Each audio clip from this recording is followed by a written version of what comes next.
नमस्कार, welcome to my channel feast with सुप्रियामध्ये तुमचं स्वागत आहे. आज आपण काय बनवणार आहोत? कोळंबी.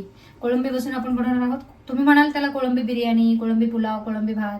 चला तर मग आपण याला बघूया, रेसिपी स्टार्ट करूया. चला तर मग बघूया आपण फर्स्ट स्टेप काय आहे. पाऊस घेतलेत, ते स्वच्छ धुवून घेतलेत आणि त्याच्यात धागा असतो ते इथे जे असतं ते साफ करून घेतलं, स्वच्छ करून घेतलं. आता आपण याला मॅरिनेट करूया. त्याचं पाणी छानपैकी 10 ते 5 मिनिटं धुतल्यानंतर गाळायला ठेवलं होतं. त्याचं पाणी पूर्ण गेलेलं आहे. आपण लिंबू घेतलाय. आता हा लिंबू पण पूर्ण याच्यामध्ये स्क्वीज करून घ्यायचा आहे. असा छानपैकी स्क्वीज करून घ्यायचा आहे. त्याच्यानंतर याच्यातच आपण थोडं मीठ घालायचं आहे मॅरिनेशनसाठी. थोडी हळद टाकायची आहे आणि त्याच्यानंतर आपण त्याच्यात टाकायचं आहे आलं लसूण, हिरवी मिरचीची पेस्ट. मिरची आलं लसूण करताना एखादी टाकली चवीसाठी तरी चांगलं आहे, कारण की त्याला छान एक चव येते. 1 चम्मच, 1 ते 1.5 चम्मच आपण टाकणार आहोत, कारण की कोळंबीची क्वांटिटी जास्त आहे. 1 ते 1.5 चम्मच आपण घातला आहे आलं लसूण पेस्ट, आलं लसूण आणि हिरवी मिरची पेस्ट. आता आपण याला छानपैकी मॅरिनेट करून ठेवणार आहोत. याला मॅरिनेट करायचं आहे आणि याला आपण 1 पाऊण ते 1 तास असंच मॅरिनेशन करून व्यवस्थित झाकून ठेवणार आहोत, जेणेकरून ते कोळंबी जे आहे त्याला ते छान मॅरिनेट होईल आणि त्याचा टेस्ट आहे ती छान येतो. छान लागते आपल्याला जेव्हा आपण रस्सा भात असा करतो ना, तो छान लागते. आता मॅरिनेशन करून झालंय. याला आपल्याला 1 अर्धा पाऊण तास तरी ठेवायचा आहे. चला तर मग पुढे बोलूया. आपल्या प्राऊन्ससाठी आपण आधी प्राऊन्स मॅरिनेट करून ठेवले. तुम्हाला मॅरिनेट दाखवलं की कसं करायचं. बिर्याणीसाठी लागणारा तांदूळ घेतला बासमती राईस. त्याला स्वच्छ धुवून ठेवलं पाण्याने, पाणी गाळून. त्याच्यानंतर मी थोडे ह्यात काजू टाकणार आहे, कारण घरामध्ये सगळ्यांना काजू आवडतात बिर्याणीमध्ये. त्याच्यानंतर आपले खडे मसाले लागणार आहेत. खडे मसाल्यांमध्ये मी दाखवतो तुम्हाला काय काय घेतलंय. सर्वप्रथम जिरे, लवंग बघताय तुम्ही, 7 ते 8 पाकळ्या, 10 ते 12 पाकळ्या, 10 ते 12 लवंग, काळी मिरी तेजपत्ता, 2 सूर्यफूल, चक्रीफूल म्हणतात त्याला, दालचिनी, हिरवी वेलची, काळी वेलची. आणि त्याच्यानंतर आपण घेतलंय 2 ते 2.5 चम्मच अद्रक लसूण पेस्ट. तुमच्या चमच्यावरती डिपेंड आहे, तुमचा चमचा किती मोठा आणि किती छोटा आहे. ही माझा छोटा चम्मच आहे, त्याच्यामुळे मी 2 चम्मच पूर्ण घेतले. यात लसूण, अद्रक आणि हिरवी मिरची आहे. हिरवी मिरची एखादीच घालते, जास्त घालायची नाहीये. त्यानंतर 4 ते 5 बारीक चॉप केलेला कांदा लागणार आहे. त्यानंतर टोमॅटो लागणार आहे. 2 ते 3 मीडियम साईज चांगले टोमॅटो ते चॉप करून घेतले. आणि हिरव्या मिरच्या आहेत त्या अशा आपण मधून स्लाइस करून घेतलेल्या आहेत. त्यानंतर चवीनुसार मीठ, खूप सारी कोथिंबीर लागणार आहे आपल्याला बिर्याणीसाठीच, आणि हळद. आता आपण फोडणीची तयारी करूया. चला तर मग आपण टोप तापत ठेवलाय. आता आपण त्याच्यामध्ये तेल ऍड करूया. हे 3 ते 4 पळी तेल आहे, तेवढं तेल आपल्याला लागणार आहे. आता तेल तापलेलं आहे, कारण टोप आपण तापवलं होतं आधीच. आता याच्यामध्ये गरम मसाले आहेत ते टाकायचे. तेजपत्ता जो आहे तो असा ब्रेक करून टाकायचा, अख्खा टाकायचा. तुमच्यावर तुम्हाला अख्खा टाकायचा, अख्खा टाका. आणि हे सगळे गरम मसाले टाकते मी. आता ते गरम मसाले थोडे होऊ द्यायचे.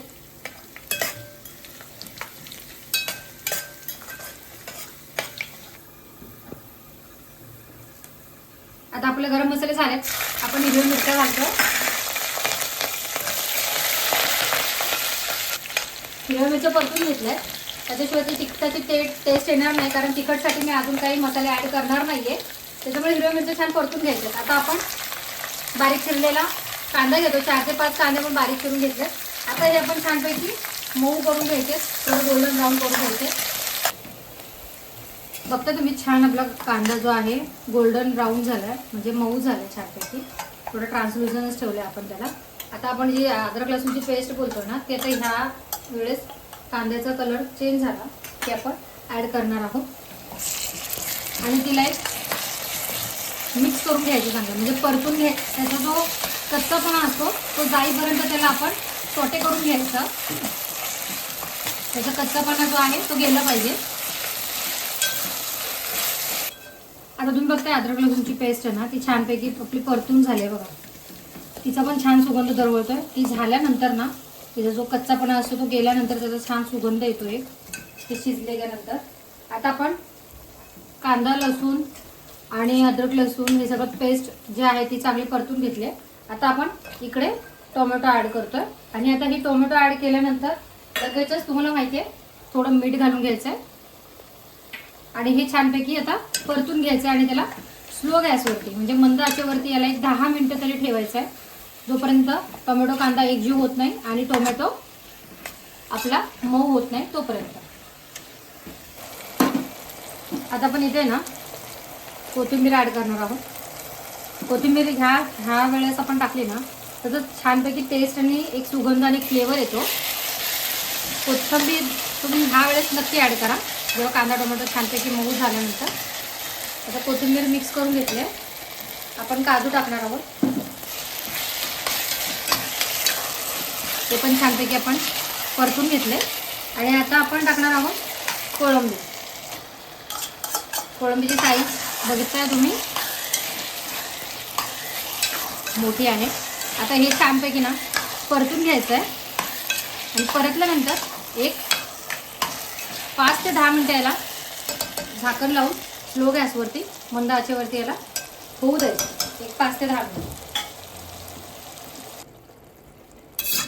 एक 4 ते 5 मिनिट झालेले आहेत. आता आपण काय करणार आहोत, मी व्हिडिओमध्ये दाखवताना सांगायला विसरले, आपल्याकडे बिर्याणी मसाला असेल तो टाकायचा आहे. आपण मीठ टाकणार आहोत आणि हळद आपण ही ॲड करून याला मिक्स करून घेऊया छानपैकी.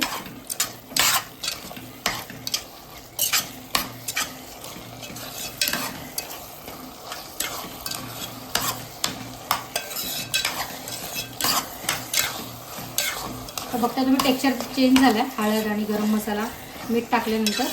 आता आपण काय करणार आहोत, आपण जे बासमती तांदूळ जे घेतले होते ना ते आता आपण याच्यात ॲड करणार आहोत. ते धुवून ठेवले होते आपण छानपैकी, म्हणजे ही रेसिपी पूर्ण होईपर्यंत तुम्ही ते तांदूळ सगळ्यात आधी तुम्ही तांदूळच धुवून स्वच्छ धुवून त्याला ठेवायचं आहे, जेणेकरून त्याचा भात मोकळा आणि फळफळीत होतो. तुम्ही धुवून आणि स्वच्छ ठेवलात ना त्याला तर ते छानपैकी मोकळे होतात. आता हे आपण मिक्स करून घेणार आहे आणि हे मिक्स करतानाच आपण आता याच्यामध्ये थोडीशी कोथिंबीर ॲड करणार आहोत. उरलेली कोथिंबीर ते पण ॲड करून घ्यायची आणि हे छानपैकी मिक्स करून घेऊया.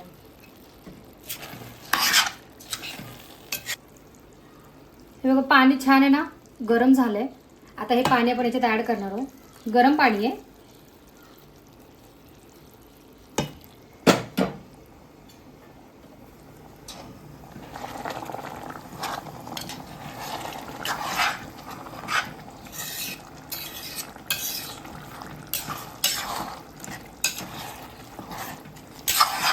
आपण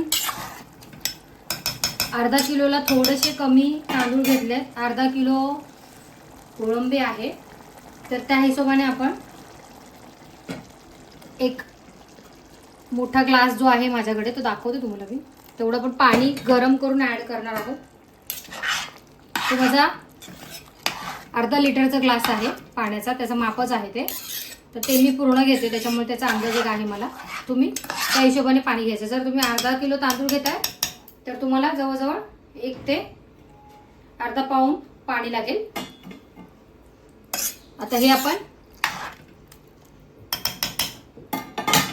बघायचं आपल्याला पाणी लागतं तरी सुद्धा, आणि हे पूर्णच पाणी आपल्याला लागणार आहे कारण की मी बरोबर तेवढंच मापाने घेतलं होतं. आता हे आपण होऊ द्यायचं आहे फास्ट गॅसवरती. चला तर मग त्याला होऊ देऊया.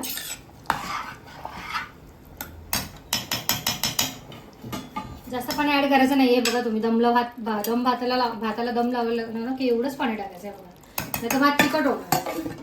आणि तांदूळ धुवून घेतल्यामुळे आणि भात दमला लावायच्या आधी तुम्हाला एक टिप सांगते. हा आता बघताय तुम्ही हे ना छानपैकी आपण एकजीव करून घेतलं आहे आणि त्याला एकजीव करून घेतल्यानंतर आपण इथे गरम पाणी करायला ठेवलं आहे. आपण ते पाणी चांगलं कडकडीत गरम झालं ना की त्याच्यामध्ये ॲड करणार आहोत. तोपर्यंत हे एक 2 ते 3 मिनटं रेस्टवरती राहू द्यायचे. जे तांदूळ पण धुवून घेतलेत ना त्याचा जो त्याच्यामध्ये पाणी असतं ते पाणी शोषून घेतं, ते त्या पाण्यावरती थोडंसं ते होऊ द्यायचं. कोळंबी पुलाव आणि कोळंबी भात म्हणा तुम्ही. बघा पाणी सगळं सुकलेलं आहे त्याचं. आता आपण काय करणार आहोत, आपण जे पाणी ॲड केलं होतं त्याच्यावर पाणी सगळं सुकलेलं आहे. आता काय करणार आहोत, आता दम लावायचा भाताला. तो कसा लावायचा ते मी तुम्हाला सांगते. जसं हे पाणी सगळं गेलं ना, भात शिजतो तर ते पाणी शोषून घेतं, तसं भात फुलत जातो. आता आपण भात दमायला लावणार आहोत. त्याच्यासाठी पण आपण गरम पाण्याचाच वापर करायचा. पण थोडं पाणी घ्यायचं, जास्त घ्यायचं नाहीये.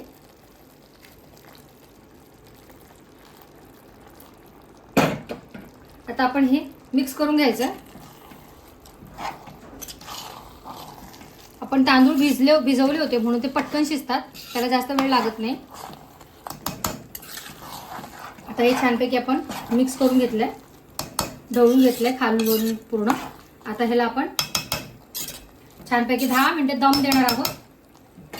चला तर मग बघा, तुम्ही बघताय ना त्याच्यामध्ये पाणी तुम्हाला दिसेल खालपर्यंत. बघा दिसतंय ना, एवढं पाणी पुरेसं आहे दमला.